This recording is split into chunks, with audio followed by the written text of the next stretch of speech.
Joining me here in Washington is journalist Steve Chaggaris, has been covering U.S. politics for 2 decades. Good to see you again, Steve. Hey, Gerald. Hi there. So much has changed since we last spoke. Now nearly a week since Joe Biden was projected as winner of the presidential election, and with Georgia, that margin of victory grows. And yet, you have the incumbent refusing to concede.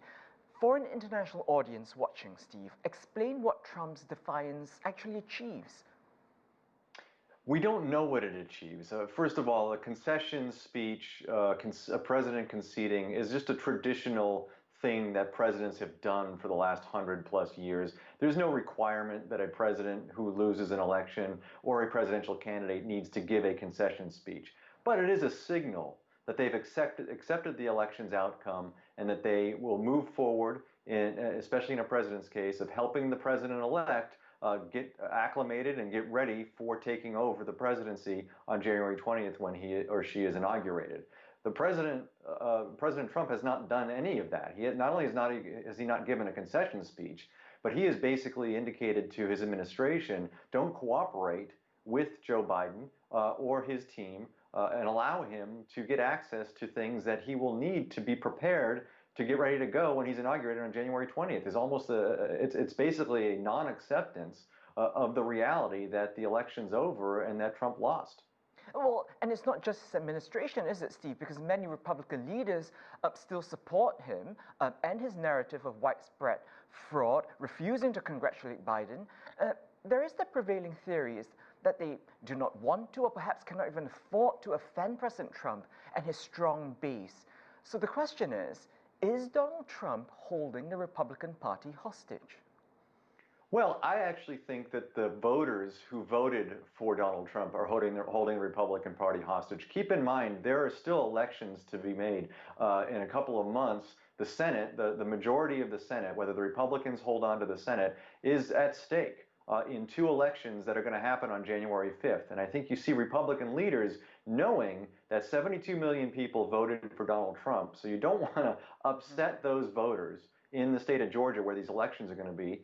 You don't want to upset them before those elections. You want to win those elections and hang on to your majority. And so I think what this is Republican leaders and Republicans saying, look, we might not totally agree with what the president's doing here, but if his supporters believe that there are questions that need to be answered about the election, we'll let them go through this. We'll let them answer those questions, and then we'll let the process play itself out, because eventually the questions will be answered, not in the president's favor, and the process will move forward to make President-elect Biden the next president of the United States. So I think that's what you see the Republicans doing here. Now, but given the trajectory of things, can you think of a scenario which will result in Joe Biden not taking the presidency come Inauguration Day on January 20th?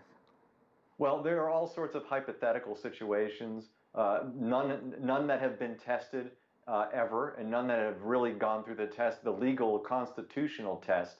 And so, people are trying to game out what could possibly happen if Trump decided to stick around. But really, the way the process is set up, it's extremely difficult, if not impossible, for the president to do anything here but just hope that these lawsuits that he's filing in states will help overturn or discount some votes that have been made for Joe Biden, or hope that the recounts that are going on, the one in Georgia and the one that's likely to go on in Wisconsin, turn enough votes around to President Trump's favor.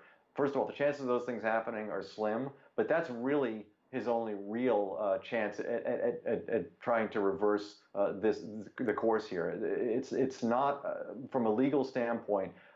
There's really, and from a constitutional standpoint, there's nothing basically he can do to prevent Joe Biden from getting his electors on December 14th, which is the first deadline, to vote for him, and then eventually having Congress accept that, and then getting sworn in on January 20th. Yeah, and we see the lawsuits keep getting thrown out. Now, despite the ongoing uncertainty, this election is proving historic on many fronts, including record turnout, and during a pandemic, we should add.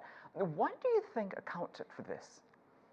Well, a lot of it has to do with the fact that states, because of the pandemic, changed a lot of their voting rules and allowed more people to vote by mail. And frankly, mail-in voting for a lot of people seemed to be the easier option. And just, for people who don't normally have the time to get up and go on election day to vote in person, they were able to get their ballots sent to them at home, fill it out, return it, and they had multiple ways to return it. So I think that was a big part of it. And I think the other part of it, to be honest with you, is both sides, Republicans and Democrats, pro-Trump people, pro-Biden people, were very, very energized and enthusiastic going into this election. There was so much focus on politics the last 4 years that the people who supported Trump wanted to get out there and make sure their voices were heard. And the same with Biden. And I think that's those two things combined, I think, resulted in the biggest turnout ever in a presidential election. Steve, very quickly, there are all these rumors swirling of a possible run for Donald Trump again in 2024, eyeing a second term that way. Are those rumors credible? Well, I chuckle because, if you remember, Donald Trump, before he ran in 2016, had teased many times before about running for president, whether it was 1988 or 2000 or 2012, and he didn't pull the trigger. And I think part of the reason why he does that is because it gets his name in the news. It brings a lot of attention to the things he wants people to hear him say. And so it's only natural for him to say, oh yeah, I'm considering running again in 2024. And I think those rumors will go right up until the point where he says yes or no. But what it really does is it puts Republicans in a bad situation. Republicans who might want to succeed this president next time around, the uncertainty is going to just raise a lot of questions within the party. It's going to really be interesting to watch.